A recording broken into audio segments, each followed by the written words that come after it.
La suppression d'un peuple ou d'une société commence dans mon esprit par la censure de la parole écrite ou orale. Pendant des années, Annie Denver a été connue uniquement comme la femme derrière la plus célèbre chanson d'amour de John Denver, Annie's Song. Elle était la muse silencieuse, le visage derrière la mélodie, ne parlant jamais publiquement de leur relation profondément personnelle. Mais aujourd'hui, à 78 ans, Annie a soudainement décidé de briser son silence. Après des décennies de silence, pourquoi Annie parle-t-elle maintenant? Y a-t-il une liaison? Et que s'est-il réellement passé entre elle et l'homme qui a chanté son nom au monde entier? Ce qu'elle a révélé concernait les complexités de la vie avec une superstar mondiale, les luttes privées que personne n'a vues et la vérité derrière leur histoire d'amour célébrée. Cette révélation était si candide et complètement choquante et elle pourrait changer votre perception de ces deux célébrités. La vie d'Annie Denver derrière Annie's Song. Annie Martel est née le 10 janvier 1946 au cœur du Minnesota. Sa jeunesse a été façonnée par le calme et les valeurs traditionnelles du Midwest où les gens vivaient modestement et accordaient une grande importance à la famille, à la foi et à la communauté. Annie a grandi entourée de la beauté naturelle des lacs, des forêts et des hivers enneigés. Et cette force tranquille et ce sentiment de calme qu'elle a développé dans sa jeunesse l'ont accompagnée tout au long de sa vie. Elle n'était pas une personne qui recherchait l'attention ou rêvait de gloire, mais son chemin allait finalement prendre une tournure radicale lorsqu'elle croiserait un jeune homme dont l'avenir lui apporterait une reconnaissance mondiale. Cet homme était Henry John Deutschendorf Jr., mieux connu dans le monde sous le nom de John Denver. Leur rencontre n'était pas le genre de rencontre hollywoodienne tape à l'œil que l'on pourrait attendre d'un couple qui serait plus tard associé à la célébrité. Au lieu de cela, leur connexion était plus ancrée, personnelle, sincère et enracinée dans le respect mutuel et la chaleur. Quand Annie a rencontré John, il essayait encore de se faire un nom dans l'industrie de la musique. Il n'était pas encore le chanteur folk tête des charts connu dans le monde entier pour ses ballades sincères et sa voix de ténor douce. Mais même à cette époque, il y avait quelque chose de magnétique dans son énergie et Annie, avec sa présence ancrée, a été attirée par lui. Leur relation a évolué rapidement, un témoignage de la force de leur lien. Après une brève cour, les deux se sont mariés le 9 juin 1967. Leur mariage a marqué le début d'une histoire d'amour qui serait plus tard gravée dans l'histoire de la musique. À cette époque, John n'était pas encore un nom connu, mais il était passionné par sa musique, animé par la créativité et déterminé à réussir. Annie, à ses côtés, lui offrait un soutien émotionnel et des encouragements, devenant une influence discrète mais puissante dans sa vie. Elle n'était pas simplement une femme debout arrière-plan, elle était son point d'ancrage émotionnel pendant une période d'ambition artistique intense et de croissance personnelle. Après leur mariage, Annie et John se sont installés dans divers endroits, notamment à Chicago et à Adena dans le Minnesota. C'est à la fin des années 1960 et au début des années 1970 qu'ils ont construit leur vie ensemble, vivant simplement pendant que John continuait à bâtir sa carrière musicale. La vie n'était pas luxueuse pendant ces premières années, le chemin du succès impliquait un travail acharné, de longues heures et des voyages fréquents.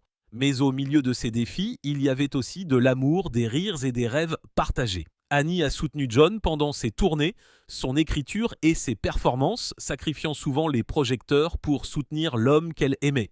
Le lien entre eux s'est approfondi et janvier 1973, quelque chose d'extraordinaire s'est produit. John Denver a écrit une chanson qui allait définir sa carrière et capturer le cœur de millions de personnes dans le monde. Cette chanson était Annie's Song.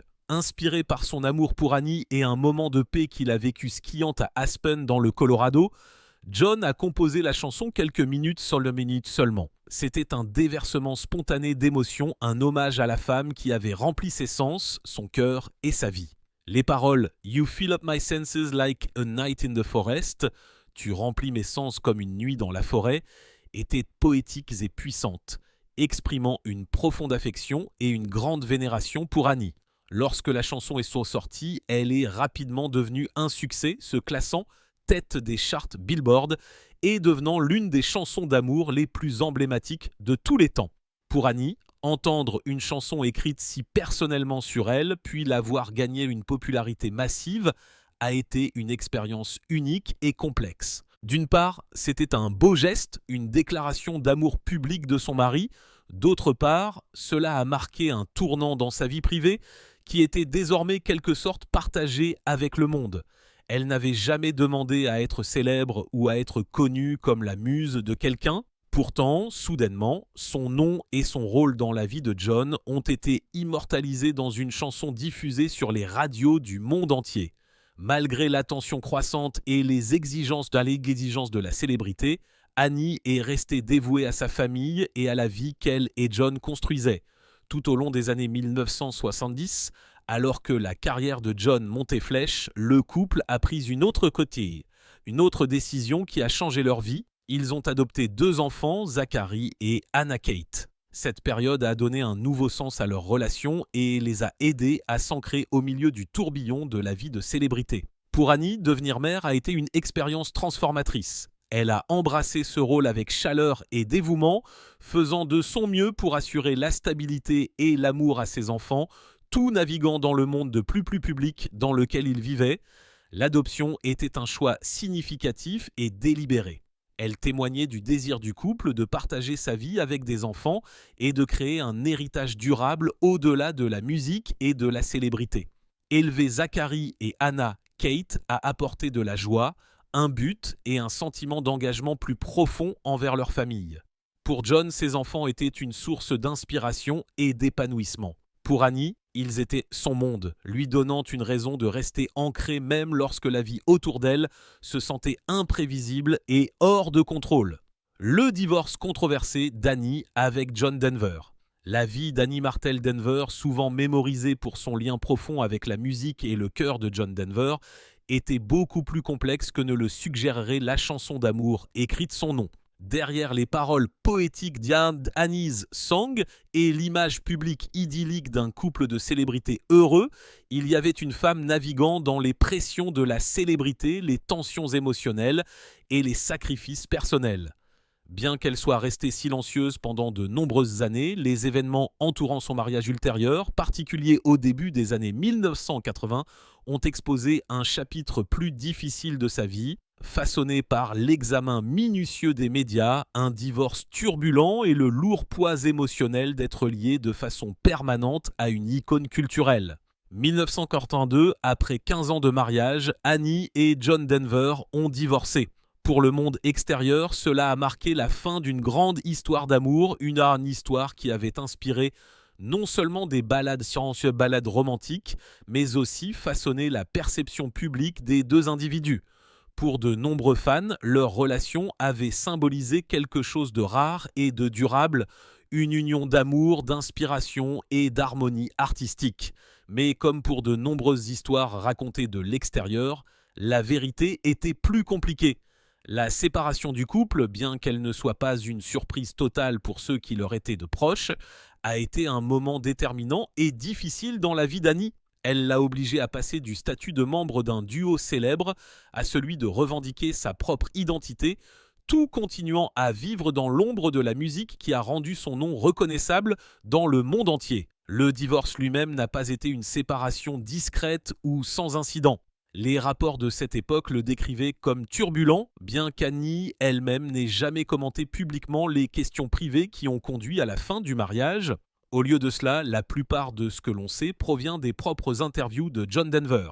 Dans une anecdote particulièrement choquante, John a révélé que, lors d'un moment de frustration intense, il avait utilisé une tronçonneuse pour couper leur lit conjugal d'eux. L'histoire a attiré l'attention de tous et a soulevé des inquiétudes quant au tribut émotionnel que la relation avait prélevé sur les 2 individus. Bien que le comportement de John reflète ses propres luttes, Annie n'a pas été impliquée dans ces explosions. Elle est restée, comme toujours, calme et posée, choisissant de ne pas répondre publiquement au spectacle. Cet acte, bien que symbolique et choquant, est devenu l'une des illustrations les plus mémorables de la façon dont le mariage était devenu tendu à ces dernières années. Ce genre de turbulence émotionnelle, rendue d'autant plus compliquée par l'intérêt du public, serait difficile à gérer pour quiconque. Mais pour Annie, qui n'avait jamais recherché les projecteurs, cela a dû être particulièrement difficile. Tout au long de leur mariage, elle avait vécu aux côtés d'un homme dont le visage figurait sur les pochettes d'albums qui étaient célébrés sur les scènes du monde entier et qui représentait toute une époque de la musique folk américaine. Alors que John était souvent loué pour son authenticité et sa profondeur émotionnelle, peu de gens prenaient le temps de considérer l'expérience de la femme qui se tenait à ses côtés. Annie avait passé plus d'une décennie à naviguer dans les défis uniques et souvent écrasants d'être la partenaire d'une superstar mondiale. Et bien qu'elle ait été une source majeure d'inspiration et de soutien émotionnel pendant son ascension, elle n'était pas à l'abri de la solitude et de la pression qui découlent du fait de vivre constamment sous les feux de la rampe. L'une des parties les plus difficiles de la vie d'Annie à cette époque était l'attention médiatique incessante. Au fur et à mesure que la renommée de John Denver grandissait au cours des années 1970, leur mariage n'était plus seulement une relation privée, il est devenu une propriété publique. Les magazines présentaient souvent le couple comme un symbole d'amour idéalisé, posant des questions et publiant des histoires sur leur vie commune. Les fans étaient curieux de connaître leur routine quotidienne, leur rôle de parents et bien sûr les origines d'Annie Song. Alors que John embrassait souvent les interviews et les apparitions publiques, Annie abordait la célébrité avec prudence. Elle n'avait pas grandi rêvant d'être sous les feux de la rampe. Au lieu de cela, elle s'y est retrouvée entraînée, forcée de s'adapter à un monde où chacun de ses mouvements pouvait être interprété, publié et jugé. La renommée de John Denver et son divorce 1982. John Denver est né Henry John Deutschendorf Jr. le 31 décembre 1943 à Roswell, au Nouveau-Mexique. Dès son plus jeune âge, il a montré un intérêt pour la musique nourri par sa grand-mère qui lui a offert une guitare. Ce simple geste l'a mis sur une voie qui allait plus tard définir la musique folk et country américaine. Bien qu'il vienne d'une famille militaire qui déménageait fréquemment raison de la carrière de son père, tant que pilote de l'Air Force, Denver a trouvé une source constante de réconfort dans la musique. Sa jeunesse a été marquée par un mélange de discipline de son père et d'un esprit créatif tranquille qu'il a conservé tout au long de sa vie. 1964, il a adopté le nom de scène John Denver, un clin d'œil à la capitale du Colorado, qui allait plus tard devenir centrale à son identité tant musicalement que personnellement. Le changement de nom était plus qu'une décision de marque, il reflétait son lien profond avec la nature et les rocheuses, des thèmes qui allaient faire partie intégrante de sa musique. À cette époque, Denver trouvait sa place tant qu'interprète, s'inspirant du mouvement de renouveau folk qui balayait l'Amérique. 1965, Denver a rejoint le Chad Mitchell Trio, un groupe folk bien connu dont il est finalement devenu le chanteur principal. Cette expérience lui a donné l'exposition et la confiance dont il avait besoin pour se lancer seul. Son passage au sein du trio a aiguisé ses compétences matière d'écriture de chansons et sa présence sur scène.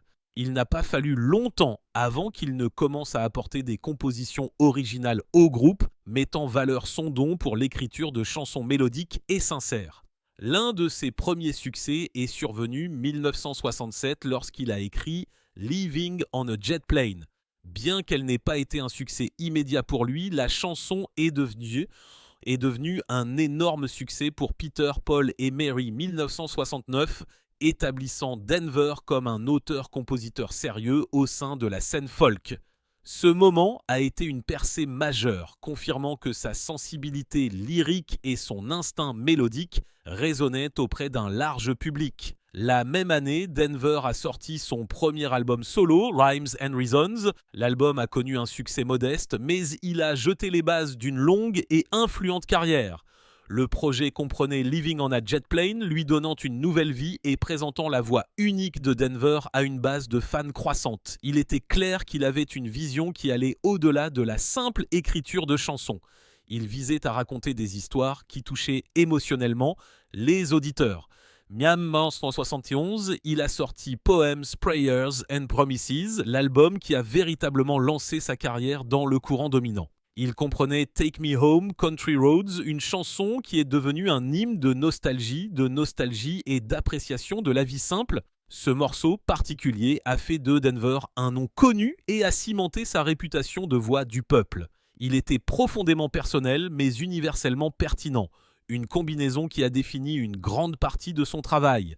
Entre 1972 et 1975, Denver a connu une ascension fulgurante vers la gloire. Des succès comme Rocky Mountain High, Sunshine on My Shoulders et Annie's Song ont fait de lui l'un des auteurs-compositeurs, interprètes les plus aimés d'Amérique. Sa musique, souvent décrite comme pure, optimiste et sincère, offrait un contraste réconfortant avec les turbulences de l'époque. Annie's Song, écrite 1973 pour sa femme Annie Martel, est devenue l'une de ses œuvres les plus emblématiques, une déclaration d'amour public qui a touché le public du monde entier. 1974, John Denver était devenu l'un des artistes solos les plus vendus au monde. Son image de musicien saint, amoureux de la nature et promoteur de la paix, a profondément résonné auprès de ses fans.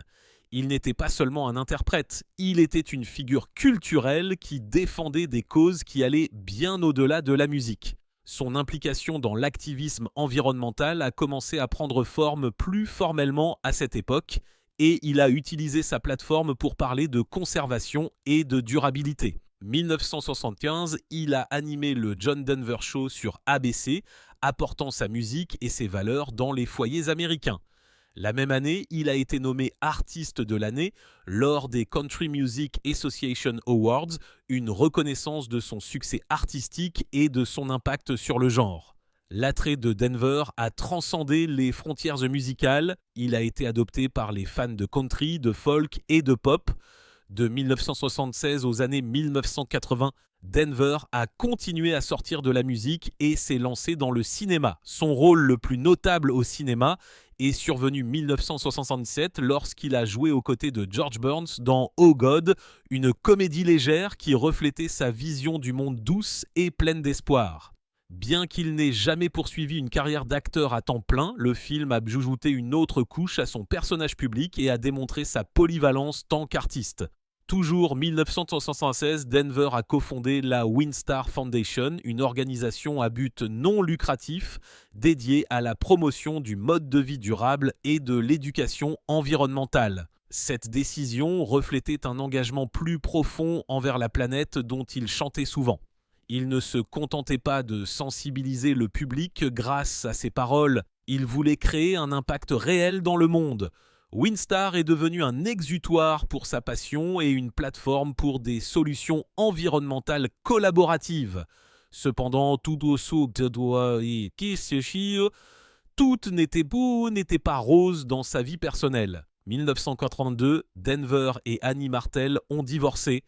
La fin de leur mariage a marqué un tournant dans son écriture de chansons, car les thèmes du chagrin et de la réflexion ont commencé à faire surface plus évidence dans son travail. Bien qu'il soit resté respectueux envers Annie public, la tension émotionnelle du divorce s'est manifestée dans le ton plus introspectif de ses albums ultérieurs. L'arrestation et les controverses de John. La vie de John Denver avait été définie pendant des décennies par une musique qui rayonnait de chaleur, de paix et d'une profonde appréciation de la nature. Mais dans les coulisses, l'homme qui chantait le soleil et les routes de campagne n'était pas à l'abri de luttes personnelles qui ont mis à l'épreuve sa carrière et son héritage.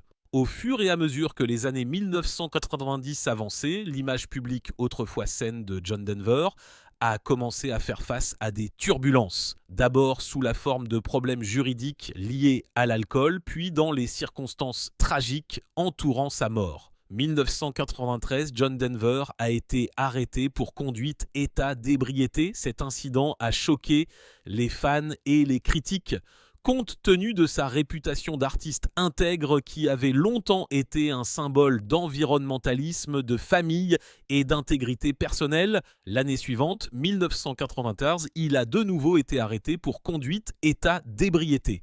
Ces arrestations consécutives ont non seulement marqué un point bas dans sa vie personnelle, mais ont également considérablement endommagé sa réputation publique. L'image du musicien souriant grattant sa guitare a vivement contrasté avec les gros titres détaillant ses problèmes juridiques. Bien qu'il ait longtemps captivé le public avec des paroles qui célébraient la simplicité et la vertu, ses luttes à huis clos ont brossé un tableau plus compliqué. L'impact de ces incidents s'est étendu au-delà de la perception du public. Le permis de pilote de Denver, un symbole de son esprit aventureux et de son amour pour le vol, a été suspendu, raison de ses condamnations pour conduite état d'ébriété.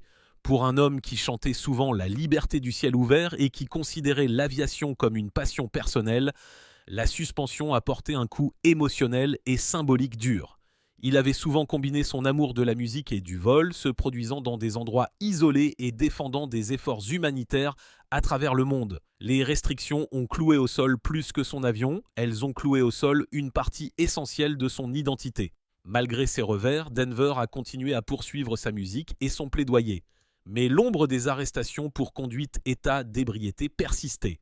Elle rappelait que même une personne ayant une image apparemment immaculée pouvait être vulnérable aux démons personnels. Bien que de nombreux fans soient restés solidaires, l'industrie a été moins indulgente. Denver a eu du mal à obtenir des apparitions à la télévision et des occasions de se produire pendant cette période. Bien qu'elle n'ait pas été effacée, sa présence dans la culture populaire est devenue plus discrète et plus atténuée. Puis, 1997, la tragédie a frappé d'une manière qui allait définir le chapitre final de la vie de John Denver.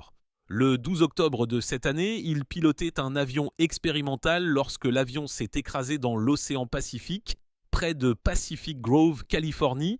La nouvelle de sa mort a choqué le monde et a relancé les conversations sur sa vie, sa carrière et les circonstances qui ont mené à l'écrasement. Une enquête du National Transportation Safety Board, NTSB, a révélé plusieurs facteurs critiques ayant contribué à l'accident. Le principal d'entre eux était un défaut de conception dans le robinet sélecteur de carburant de l'avion. Situé dans une position difficile d'accès derrière l'épaule gauche du pilote, le robinet rendait le passage d'un réservoir de carburant à l'autre une manœuvre compliquée et dangereuse pendant le vol. Selon le rapport du NTSB, Denver tentait de passer d'un réservoir de carburant à l'autre lorsqu'il a perdu le contrôle de l'avion. Pour aggraver la tragédie, il a été révélé que Denver, au moment de l'accident, n'était pas légalement autorisé à voler. Raison de ses antécédents de conduite état d'ébriété, il s'était vu refuser la certification médicale requise pour piloter légalement un avion. Ce détail a soulevé de sérieuses questions non seulement sur les décisions personnelles de Denver, mais aussi sur la question plus large de la responsabilité des pilotes et de la conception des avions.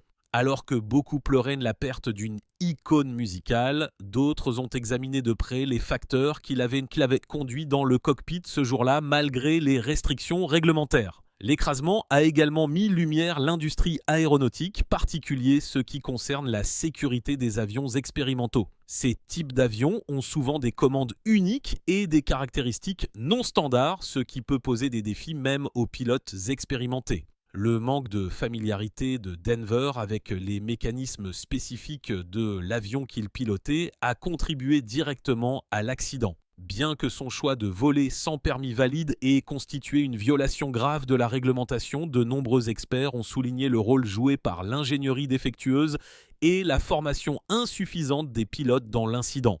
Les problèmes conjugaux, l'audit de l'IRS et l'écrasement d'avions mortels de John. Les dernières années de John Denver n'ont pas été sans controverse et son image publique, autrefois emblématique de l'Amérique saine et d'une vie paisible, a pris plus de complexité à mesure que certaines révélations personnelles ont été mises lumière. L'un des épisodes les plus profondément personnels et publiquement scrutés découle de la dissolution de son mariage avec Annie Martel 1982. Bien que leur union ait inspiré la ballade sincère Annie Song, la réalité à huis clos était plus turbulente que beaucoup de fans ne le réalisaient. Dans des interviews ultérieures et dans son autobiographie, John a ouvertement admis avoir eu des accès de violence pendant leur temps ensemble. La plus infâme de ses confessions est l'incident où il a utilisé une tronçonneuse pour couper leur lit conjugal par pure frustration lors de l'effondrement de leur relation. Ce moment, profondément symbolique et choquant, a attiré de vives critiques. Il a jeté une longue ombre sur ce qui était autrefois perçu comme un mariage idéal et serein, et a forcé beaucoup de gens à reconsidérer la volatilité émotionnelle qui avait tranquillement couvé derrière le personnage public de Denver. Malgré le divorce, Annie Martel est restée liée à l'héritage de John Denver, souvent discuté lien avec le cœur émotionnel de sa musique. Cependant, les parties les plus sombres de leur relation ont peint un portrait plus humain et moins idyllique de l'auteur-compositeur-interprète. Ces aveux n'ont pas seulement affecté sa réputation de partenaire. Ils ont également révélé un homme luttant contre la régulation émotionnelle, même projetant une image de calme et de compassion à travers son art.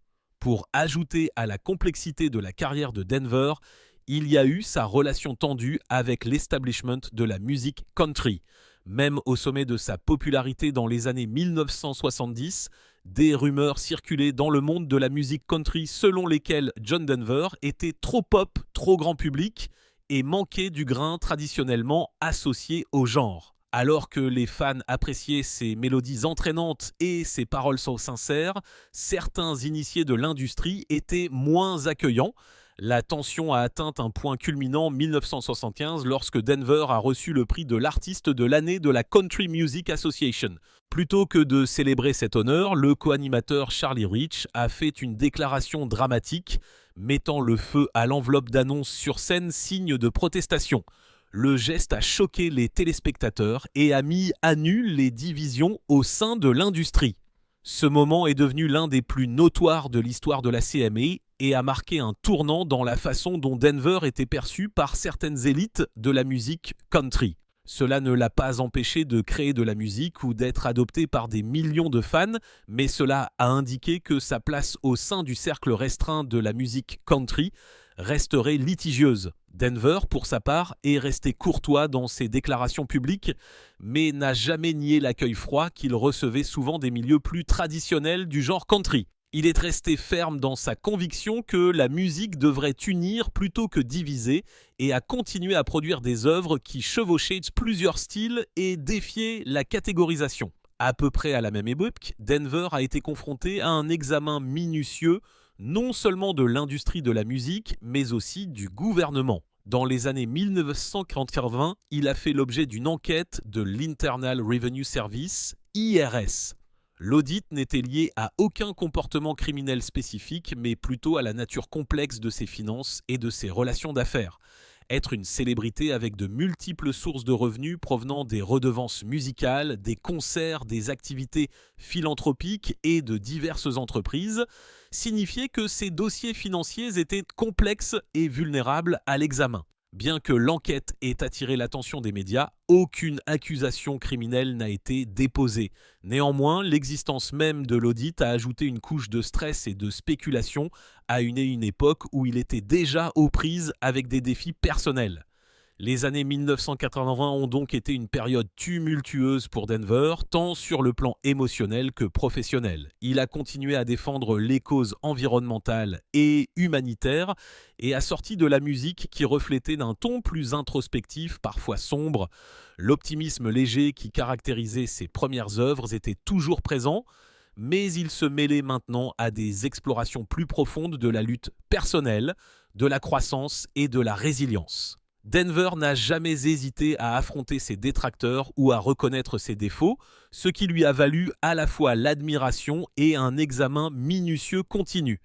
Tragiquement, l'histoire de John Denver s'est terminée en 1947 dans des circonstances qui ont relancé les débats sur les risques, la responsabilité et la sécurité aérienne. Le 12 octobre 1997, il est mort dans un accident d'avion près de Pacific Grove, Californie, alors qu'il pilotait un avion expérimental. Il n'avait que 53 ans. La perte a envoyé des ondes de choc dans le monde de la musique, les fans et les autres artistes pleurant la fin prématurée d'une voix qui avait apporté du réconfort et de l'inspiration à des millions de personnes. Annie révèle la sombre vérité derrière John. À 78 ans, Annie Denver brise enfin son long silence sur sa vie avec John Denver. Pendant des décennies, les fans ne la connaissaient que comme la muse derrière Annie's Song. Mais ce n'est que maintenant qu'elle parle, non pas avec amertume, mais avec clarté et réflexion mesurée. Elle décrit leur mariage comme beau mais tendu, façonné à la fois par l'amour et la volatilité émotionnelle. Denver admet que les exigences de sa carrière et ses propres frustrations ont créé une maison fracturée. Dans l'une de ses interviews ultérieures et confirmée dans son autobiographie, John a reconnu un incident dramatique. Dans un moment de rage, il a utilisé une tronçonneuse pour couper leur lit conjugal d'eux. Cette confession a été largement critiquée, jetant une lumière crue sur un mariage qui avait semblé idyllique, mais qui était devenu profondément troublé à huis clos. Les paroles prononcées par Annie ont souligné que le récit que les gens avaient adopté, les paroles romantiques, les mélodies harmonieuses, ne représentaient qu'une partie de la vérité. Elle affirme ce que les initiés soupçonnaient depuis longtemps.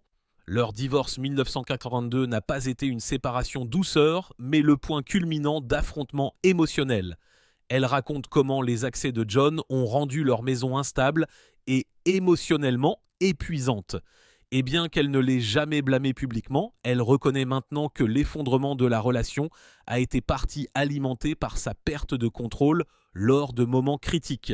Son silence a pris fin non pas pour l'inculper, mais pour revendiquer sa propre expérience et s'assurer que l'histoire les voit tous les deux pleinement. Même lorsque les problèmes personnels de Denver ont émergé, ces luttes ne se sont pas arrêtées à la maison. Au sein de la communauté de la musique country, son succès a été accueilli avec suspicion et critique. Bien qu'il soit largement aimé par le public, il a été rejeté par certains artistes country traditionnels comme étant trop pop. Ce contre-coup a atteint un sommet symbolique 1975 lorsqu'il a remporté le prestigieux prix d'artiste de l'année de la CMA. Sur scène, le co-animateur Charlie Rich a brûlé de façon spectaculaire l'enveloppe annonçant la victoire de Denver, signalant une rupture publique entre Denver et l'establishment country. Ce moment a souligné à quel point le monde de la musique était profondément divisé au sujet de son attrait croisé. Admirée par les fans mais désaccord avec les puristes du genre, Annie parle de l'impact de cette tension. La popularité de Denver a exercé une énorme pression, divisant le public et les initiés de l'industrie. Bien que son mari ait cru que la musique pouvait unir, l'incident de la CMA a clairement indiqué que certains à Nashville rejetaient son style plus large. Annie explique que bien que John ait essayé de ne pas se laisser affecter, le stress émotionnel s'est infiltré dans leur vie personnelle, contribuant à la tension qu'ils portaient tant que couple déjà confronté à la célébrité et aux exigences des attentes du public. Plus des pressions émotionnelles, Annie révèle que des problèmes financiers et réglementaires ont également hanté leur mariage. Dans les années 1981, John a été audité par l'IRS. L'enquête a porté sur ses finances complexes, ses redevances, ses revenus de concert, ses entreprises philanthropiques et ses investissements. Bien qu'aucune accusation criminelle n'ait jamais été portée, l'audit a ajouté de la tension à un mariage déjà mis à rude épreuve. Annie estime que le stress lié à la gestion des revenus publics, à l'examen minutieux des aspects juridiques et aux responsabilités philanthropiques pesait lourdement sur John, déstabilisant davantage leur relation. Malgré tout cela, Denver ne s'est pas retiré des passions de la vie. Il a continué à écrire de la musique, à soutenir des causes et à vivre avec détermination. Mais même temps, Annie observe que les blessures émotionnelles de leur passé commun ont coloré son travail ultérieur et son comportement public. Autour de leur divorce, sa musique a commencé à refléter des thèmes plus introspectifs, des chansons teintées d'un désir de rédemption, d'une reconnaissance du chagrin et d'une recherche plus profonde d'équilibre. Annie relie maintenant directement ce changement au bouleversement émotionnel et à la dynamique complexe au sein de leur mariage autrefois chéri. Puis est venu le chapitre final tragique. Le 12 octobre 1987, Denver est mort dans un accident d'avion près de Pacific Grove, Californie, alors qu'il pilotait un avion expérimental. Il n'avait que 53 ans. La perte a secoué Annie ainsi que des millions de fans. Elle parle avec une tristesse silencieuse de l'ironie de tout cela. Un homme qui a célébré le vol et la liberté dans la chanson, perdant la vie dans les airs dans des circonstances pénibles. Dans des interviews après sa mort, Annie reconnaît que ses condamnations antérieures pour conduite état d'ébriété signifiaient qu'il n'était pas légalement autorisé à voler à ce moment-là. Elle confirme que John avait perdu sa certification médicale de pilote raison d'arrestation liée à l'alcool 1993 et 1994. Cette restriction rendait risqué le pilotage de tout aéronef, mais Denver a persévéré dans sa passion pour le vol, une action qu'Annie considère maintenant avec tristesse et regret. Elle ne porte pas de jugement, mais souligne que cela parle d'un homme déchiré entre le désir et la responsabilité. Poursuivant toujours ce qu'il aimait malgré ses limites personnelles, l'avion que Denver pilotait avait un défaut de conception connu, un robinet sélecteur de carburant placé derrière l'épaule du pilote, ce qui le rendait difficile d'accès plein vol. Le National Transportation Safety Board a conclu que lors d'un moment critique, Denver n'avait pas été mesure de changer de réservoir efficacement, raison de la mauvaise conception et du manque de familiarité avec les commandes. Annie fait référence aux conclusions du NTSB et admet que John n'avait pas suivi une formation adéquate pour ce modèle. Elle explique que la combinaison de l'amour du pilote pour l'avion, des défauts de conception et de son mépris des restrictions a créé un moment de convergence tragique.